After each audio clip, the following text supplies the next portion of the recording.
આમોદના કોંગ્રેસી કાર્યકરોએ ભરૂચ જિલ્લા કોંગ્રેસ પ્રમુખ રાજેન્દ્રસિંહ રાણાના નેતૃત્વમાં ડોક્ટર બાબા સાહેબ આંબેડકરના સ્ટેચ્યુને ફૂલહાર અર્પણ કરી કોંગ્રેસના આગેવાનો અને કાર્યકરો દ્વારા ભ્રષ્ટાચારથી ખતબત્તી આમોદ તાલુકા પંચાયત કચેરી ખાતે તાળાબંધી કાર્યક્રમ કર્યો હતો, પરંતુ કોંગ્રેસી આગેવાનો અને કાર્યકર તાલુકા પંચાયત પહોંચે તે પહેલા જ પોલીસ દ્વારા કોંગ્રેસના આગેવાનોની અટકાયત કરવામાં આવી હતી। આ બાબતે ભરૂચ જિલ્લા કોંગ્રેસ પ્રમુખ રાજેન્દ્રસિંહ રાણાએ જણાવ્યું હતું કે આમોદ તાલુકામાં મનરેગા, નલ સે જલ, શૌચાલય તથા અન્ય વિકાસ યોજનામાં મોટા પાયે ભ્રષ્ટાચાર ચાલી રહ્યો છે। ગરીબ અને ખેડૂત વર્ગને મળવા યોગ્ય લાભ અધિકારીઓના ભ્રષ્ટાચારના કારણે મળી રહ્યા નથી, તેમજ અતિ વરસાદથી ખેડૂતોના પાકને ભારે નુકસાન થવા છતાં વળતર મળતું નથી। છેલ્લા ઘણા સમયથી નિયમિત ટીડીઓની નિમણૂક ન થવાથી તાલુકા પંચાયતના કામકાજ પર ગંભીર અસર પડી રહી છે। ત્યારે કોંગ્રેસી આગેવાનોએ આમોદ તાલુકા પંચાયત કચેરીને તાળાબંધી કરવાનો નિર્ણય કર્યો છે, પરંતુ મોદી સરકારની પોલીસ દ્વારા અમારી અટકાયત કરવામાં આવી છે। ભાજપના આગેવાનોને પેપર કામ બતાવી અને યોજનામાં ભ્રષ્ટાચાર કરી પૈસા ઘરે લઈ ગયા છે। પાર્ટી ચલાવવા માટે ભ્રષ્ટાચાર કરવામાં આવે છે, જ્યારે કોંગ્રેસ પક્ષે માંગણી કરી હતી કે ખેડૂતોને થયેલી પાકની નુકસાનીનું તાત્કાલિક વળતર ચૂકવવામાં આવે। આમોદ તાલુકા પંચાયત ખાતે નિયમિત ટીડીઓની નિમણૂક તાત્કાલિક કરવી જોઈએ અને કોંગ્રેસના કાર્યકરો દ્વારા ચેતવણી આપવામાં આવી છે કે જો તાત્કાલિક કાર્યવાહી નહીં થાય તો આવનારા દિવસોમાં વધુ મોટું આંદોલન હાથ ધરવામાં આવશે। વોટ ચોર ગાડી ચોર સહી ઝુંબેશમાં અમારા તાલુકા કોંગ્રેસ સમિતિના પ્રભારીશ્રીઓ સાથે તાલુકાના પ્રવાસ દરમિયાન ગામડામાંથી લોકોનો એક આક્રોશ હતો મનરેગા બાબતે। આમોદ તાલુકામાં ખોટી વાતો ભારતીય જનતા પાર્ટીના આગેવાનો વિકાસની કરી રહ્યા છે।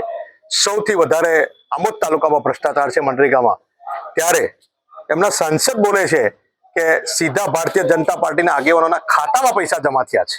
તો આ બધા અમે ભીનું સંકેલવાનો પ્રયત્ન કરી રહેલા છે। આજે જમીન માપણીમાં લોકોનું કેવું હતું, આ વોટ ચોર ગાડી ચોરના અમારા કાર્યક્રમની અંદર ગામડે ફરતા લોકોએ રજૂઆત કરી કે જમીન માપણીમાં આશા વર્કરોને મોકલવામાં આવે છે। તમે વિચારી શકો છો કે આશા વર્કરો શું, જમીન એટલે શું ખબર નથી એમને, અને એ લોકો લેન્ડ માપણીમાં મોકલવામાં આવે છે। આ કોંગ્રેસ સખત એનો વિરોધ કરે છે। આજે શૌચાલય હોય, મનરેગા હોય કે દરેક ગામમાં આમોદ તાલુકામાં કરોડો રૂપિયાનો ભ્રષ્ટાચાર છે, અને ભારતીય જનતા પાર્ટી ખાલી ઓન પેપર કામ બતાવી અને પૈસા ઘેર લઈ ગઈ છે, પાર્ટી ચલાવવા માટે લઈ ગઈ છે, પાર્ટીના આગેવાનો માલેથી ઉજાડ થઈ ગયા છે। ત્યારે એની તપાસ થવી જોઈએ। અને આજે લોકોની ગામડામાં જે માગણી હતી, ચાલુ પ્રોગ્રામે અમે તાલુકા પંચાયતે તાળાબંધી કરવા આજે અમે આવેલા, ત્યારે નરેન્દ્ર મોદીની પોલીસે અમારી જબરજસ્ત હુમલો કરીને અમારી ધરપકડ કરી અમને પોલીસ સ્ટેશન લાવેલા છે।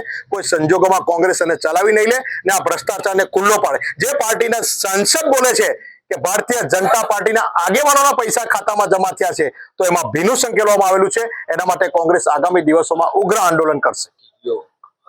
અને આ તાલુકા પંચાયતમાં જે ક્લાર્ક નથી, છેલ્લા 1 વર્ષથી ટીડીઓ ચાર્જમાં છે, ત્યારે આ વિકાસની વાતો કરે, 56 જેવા ગામનો વહીવટ કરવાનો, અને ટીડીઓ એક દિવસ આવે, 15 દિવસ એકવાર આવે, કઈ રીતે વહીવટ ચાલી શકે? એ ચાર્જમાં લાગે છે, એટલા માટે ચાર્જમાં ચલાવી રહેલા છે, ભરતી નથી કરતા કે ભારતીય જનતા પાર્ટીના આગેવાનોને, ચૂંટાયેલા પ્રતિનિધિઓને જે ભ્રષ્ટાચાર કરવો હોય એ ખુલ્લેઆમ કરે, એટલા માટે ભરતી નથી કરી શકતા। એના માટે આજે આમોદ રસ્તાની હાલત જુઓ, અમે ગામડે ગયા છો તો આ ખાતરની અછત છે, ખેડૂતોના કપાસના ભાવનો પ્રશ્ન છે, એને પણ આયાત સરકારે કરી દીધી। શું ખબર આગામી દિવસોમાં અમેરિકાનું આટલું બધું દબાણ છે તો શું ખબર તુવેરનું બી એ પરિસ્થિતિ કરે, શેરડીમાં બી ખાંડની બી એ પરિસ્થિતિ કરે, કઠોળમાં બી એ પરિસ્થિતિ કરે, તો આ ખેડૂત પાયમાલ તરફ હિન્દુસ્તાનની જઈ રહેલો છે।